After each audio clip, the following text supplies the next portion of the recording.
also in chapter 2, this chapter kind of mushes a bunch of things together and goes over how you can talk about age, marital status, professions, nationality, and place of origin.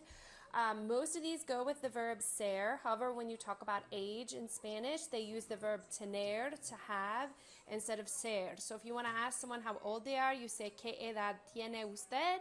Or ¿Qué edad tienes? ¿Cuántos años tiene? ¿Cuántos años tienes?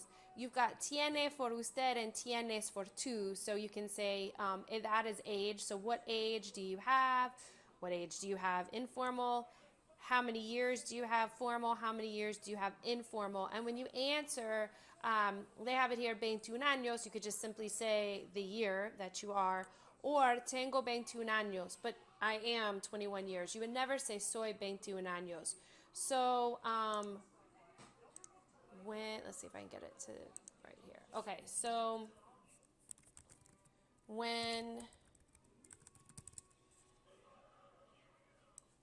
asking for or telling your age, use the verb, tener, to have, not the verb ser, to be. Okay, which is what we would be most likely to use. Okay, some of the other things, marital status. When you want to tell your marital status, you can use either ser or a star. Ser is used with adjectives that describe your, they're descriptive adjectives or adjectives that describe your personality or what you're like physically. They tend to be things that are more permanent about you. A star is used with adjectives that describe a state or condition you're in, like when you're saying that you're sick or you're happy or you're sad. They tend to describe your emotional and your physical state. Well, being married, some people look at that as a descriptive adjective, as a trait that describes who you are, or it can be a state you're in. Even if you're married for many, many, many years, it's a state that could potentially change because your spouse could die, you could get divorced, etc. So therefore, depending on which country you're in or who you're speaking to, you'll see it used interchangeably. Some people will say soy soltero, meaning I'm single. Soy casado, married. Soy viudo, widowed. Soy divorciado, I'm divorced. Or soy separado, I'm separated. And others will say estoy soltero, estoy casado, estoy viudo, estoy divorciado, estoy separado.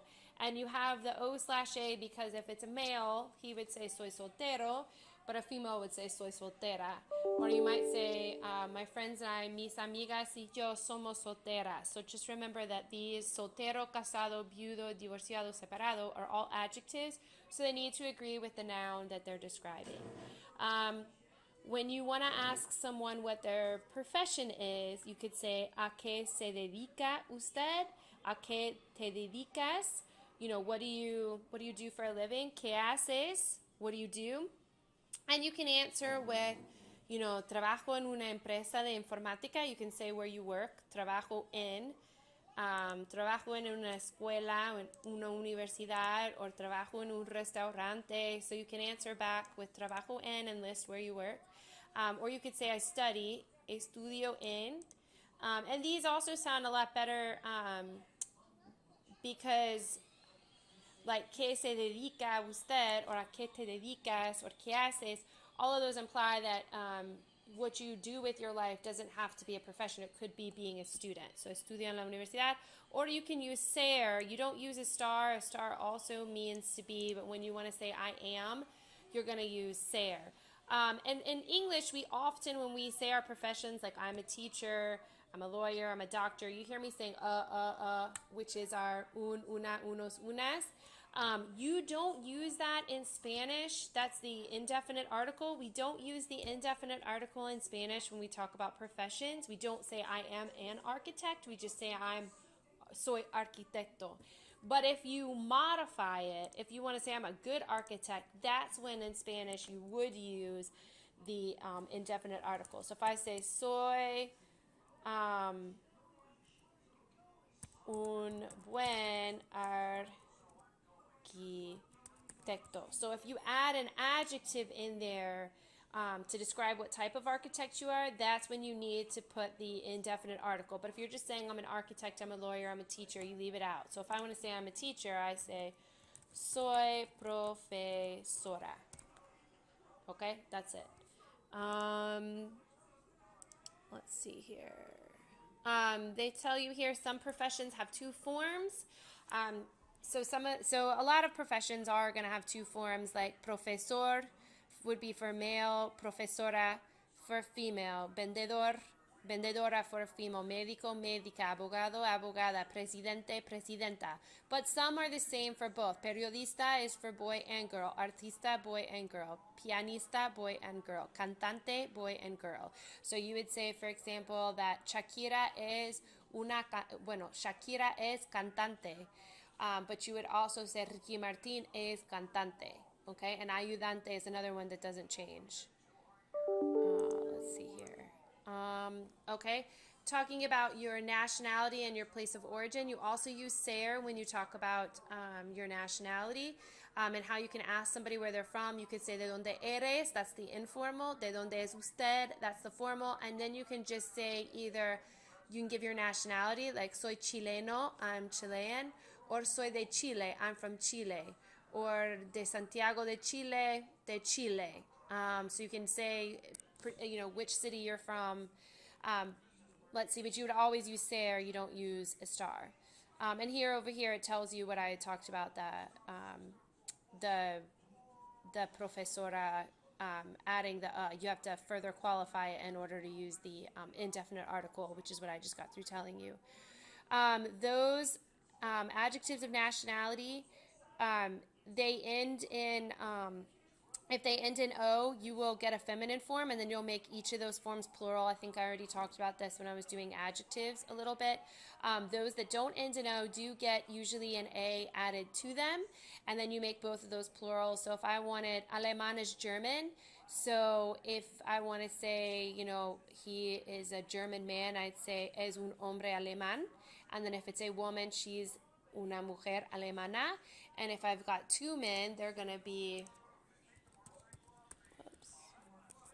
hombres okay, so I want to use the masculine form because I'm talking about men, and I've got to make the masculine form plural. It ends in a consonant, so I would add an es, and I can remove my accent mark. Anytime you're accented on the last syllable, if you add another letter to that accented word, be it making it plural or making it feminine, it drops its accent because you've actually not just added letters, you've added syllables, and that changes where the stress would fall. Once you've added an extra letter, you've moved the stress syllable to over one, and that puts it where it's supposed to be. So hombres alemanes, and if they're women, this is the feminine form, alemana, and I want to make it plural. I look at the A, and A is a vowel, so I just add an S. So hombres alemanes, mujeres alemanas. They give you some invariable forms. These mean that there is no, you use the same for boys and girls. So it'd be a mujer irani, hombre irani, mujer marroquí, hombre marroquí, mujer nicaragüense, hombre nicaragüense, mujer costarricense, hombre costarricense, canadiense, and another one that falls in that category is estadounidense, which is another way to refer to us. So you'd say mujer estadounidense, hombre estadounidense, but all of these you can make, you can add an S, and so if there's, it would be hombres estadounidenses, mujeres estadounidenses. Okay, so let's see, there's a little bit of practice. Okay, so this is a possible dialogue that could take place between you and Rodrigo, a Peruvian student. What would be missing? Okay, so this is a possible dialogue that could take place between you and Rodrigo. What would the missing verbs be? Complete the dialogue with the correct verb forms. De donde blank. That would be ser. Whenever you ask where somebody is from, we use the verb ser. So if it's tu, we know we're being informal, so we would put ¿De dónde eres? Yo, and then you answer back, I am from Lima, Peru. That's also going to be ser. So whenever you talk about your origin, you're using the verb ser. Here it's asking how old you are. We're being informal, so I would say tienes, and then you answer back using tener as well in the answer. So, where are you from? I'm from Lima, Peru. ¿Cuántos años tienes? How old are you? Tengo 19 años. Maybe ¿qué haces? What do you do? We could have had ¿a qué te dedicas? But since it doesn't have the ¿a qué haces? Yo trabajo, because this is all practicing what we had learned. I work in una biblioteca. Okay.